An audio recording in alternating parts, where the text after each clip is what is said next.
The 33-year-old Freddy Adu.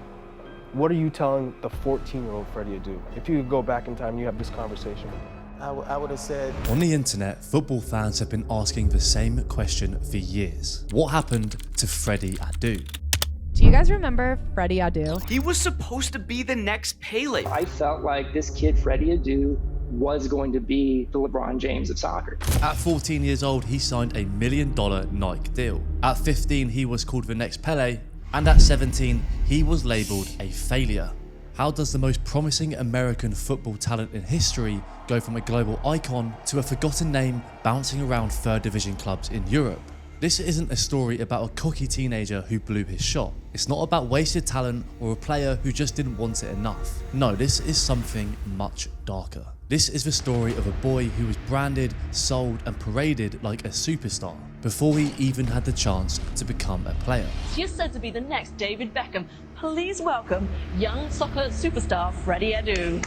It's a story of a league who saw a marketing opportunity before they saw a human being. Time out, Mr. Freddy Adu. Even a 15-year-old soccer superstar has to stop to eat, Freddy. A story of a world that cheered until he didn't live up to its impossible expectations. You know, sometimes having all the talent in the world is not enough. This isn't about how Freddy Adu failed as a footballer. It's about how football and everybody around it failed him.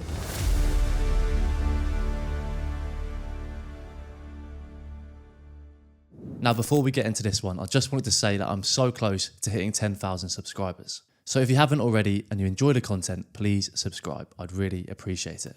The year was 1997. Ronaldo was winning the Ballon d'Or and Dortmund were lifting the Champions League. And over in Ghana, Freddy Adu's mother did something millions of people do every year. She entered a lottery. Not for money, not for fame, but for a chance to start over in America. It's called the Diversity Visa Program, better known as the US Green Card Lottery. Every year, the US government randomly selects a limited number of people from underrepresented countries to immigrate legally. And out of the 1 million applicants, Freddy's family won. And that one ticket brought them all the way from the streets of Ghana to Maryland in the United States. And when Freddy arrived in America, he was just a quiet, shy boy who didn't really speak too much English. But there was one thing that made Freddy feel at home, and that was with a football at his feet. So in pursuit of making Freddy feel more comfortable, his mother signed him up to the local football club, and immediately he stood out. In fact, he stood out so much that grown men were asking if he had a fake birth certificate. But his mum thought this was all just a hobby, nothing to take too serious. But within 2 years of arriving in America, Freddy had gone from an immigrant kid dribbling in the streets to one of the most scouted players in the country. At just 10 years old, Freddy was chosen to represent the US in a youth tournament in Paris. Now, nobody expected anything from the American side, but suddenly the smallest player on the pitch was starting to gain the most attention. And there were some top sides in this competition: Spain, France, some of the best European teams about. But Freddy was outplaying them all, even against players 3 years older than him. And Freddy's team ended up winning the competition. He led in goals and won the MVP. And performances like that at youth level, they don't go unnoticed. Freddy's name was starting to become famous in the American football circles, and his performance in the tournament had just earned him a life-changing opportunity. IMG Academy. Imagine a boarding school, but instead of books and exams, it trains athletes for billion-dollar careers. That's IMG Academy. Located in Bradenton, Florida, it's where America sent its most elite young prospects. In football, tennis, basketball, you name it. But most kids arrive at IMG at 15 or 16 years old. Freddy was just 12. And even against the very elite kids in the country, Freddy was still the best there. The coaches knew it, the scouts knew it, and before long, the marketers knew it too. By 2003, Nike wasn't just a shoe company. It was a global empire built on one radical idea. Athletes aren't just athletes, they're icons. And at the centre of it all was Phil Knight, the visionary who turned Jordan into a myth, Tiger Woods into a brand, and LeBron into a king before he even played a minute in the NBA. And now Knight's empire had found its next story, in a 13-year-old boy who hadn't yet kicked a ball for a professional team. For Nike, Freddy was a dream, young, gifted and American. The deal? $1 million. And the mission? Sell the sport of football in a country that didn't care about it, and sell it through Freddy. When I signed with Nike, everything just kind of blew up after that. And Kinda. You were on MTV. You were on TRL. You were in Jay-Z and Lil Wayne's songs. Like what? I remember how, how cool I thought everything was, because that was the goal, that was the dream, right? At the time, this was one of the biggest youth endorsement deals in history. Knight himself believed that Freddie had more potential than Jordan, LeBron, and Tiger Woods. So Freddie started to appear in commercials, press conferences, and magazine covers before playing a single professional game. This wasn't just a player, this was a product. The hype was working, the products were selling, and the legend of Freddy Adu was building.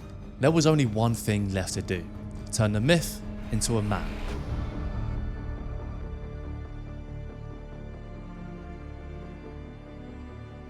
In an unbelievable move that has sent shockwaves across the American sports landscape, Major League Soccer has signed a 14-year-old. His name is Freddy Adu, and if you haven't heard it yet, you will. At just 14, Freddie became the youngest American to sign a professional sports contract in over 100 years. But as I was researching this deal, I honestly couldn't believe how strange and dodgy this move was. Let me explain.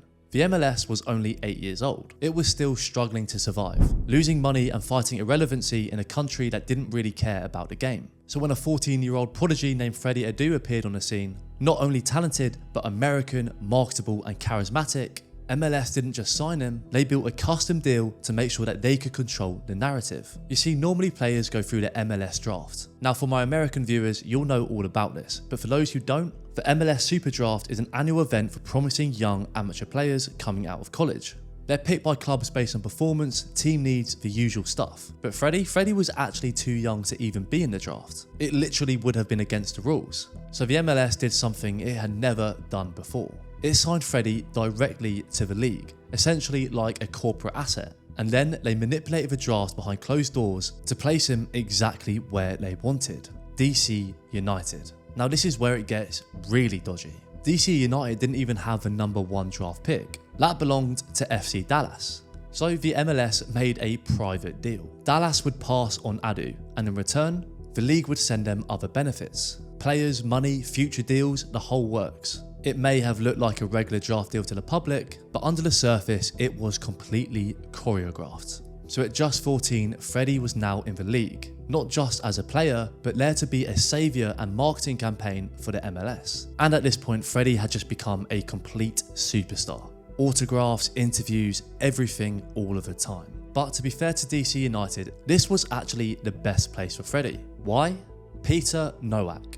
In his playing career, he was tough, but as a manager, he was even tougher. He could not care any less about Freddie's fame, and he was going to make him earn every single minute. He was probably the first person in Freddie's new life to treat him as a footballer and not a celebrity. Freddie wasn't starting and he definitely wasn't dominating. But for the first time, and maybe the last, he was learning. But that didn't mean that outside of training, the marketing machine wasn't still spinning. Ladies and gentlemen, get ready for this one. DC United play the San Jose Earthquakes. But the question on everybody's mind, will we see 14-year-old Freddy Adu? 60,000 fans packed into the RFK Stadium in Washington, DC. They weren't there to see DC United. They were there to see the 14-year-old superstar. Freddie was about to make his professional debut, but the problem was no one knew if he was actually starting. Well, apart from one man. And when the media asked Nowak, trying their very best to get an answer from him, he simply replied, "All I can tell you is there'll be 10 outfielders and 1 goalkeeper." He wasn't about to give anything away. This is his team. But that answer was not good enough for those at MLS HQ. Nowak received a call from somebody who's not been named to this day. Someone on the MLS board at the time who pressured and demanded that Nowak started Adu. After all, they had put so much into this kid. The adverts, the products, the interviews, in their minds, he had to start. Now the fact that someone from the league was calling a manager of a club and demanding a player to start is just absolutely insane. But anyway, Nowak refused. Freddie wasn't ready to start. But he did come on as a second half sub, making him the youngest player ever to appear in a professional sport in America. Nowak may have wanted Freddie to grow and learn, but the media couldn't wait. And the truth is, neither could Freddie, which seems a mental thing to say because he was so young. But when you tell a young kid over and over and over again that he's a superstar, he's going to believe it. At 16 years old, in Freddie's eyes, he wasn't being treated as a superstar that he believed he was. He spent 2 years sat mostly on the bench, and he saw himself more central, while Nowak preferred him on the wing. So as the tension grew, Freddie asked to leave, believing that somewhere else would allow him to become the player that people expected. The 17-year-old phenom called the next Pele has been traded to Real Salt Lake. The club promises him freedom, fame, and the number 11. But can the superstar deliver? I have a goal set for myself, and I want to be able to achieve that goal. And I figure this is the best place for me to be.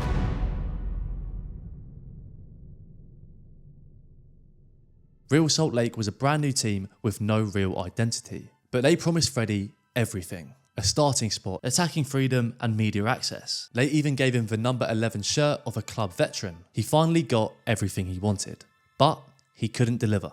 He played poorly, he drifted in and out of games, and his body language got worse and worse. The fire that made him stand out at 10 years old, it wasn't there anymore. This wasn't DC United. There was no structure, no one pushing him, and no accountability. He was treated like a god, but on a pitch, he was ordinary. And by the end of the season, ESPN's Darren Ravel summed it up brutally.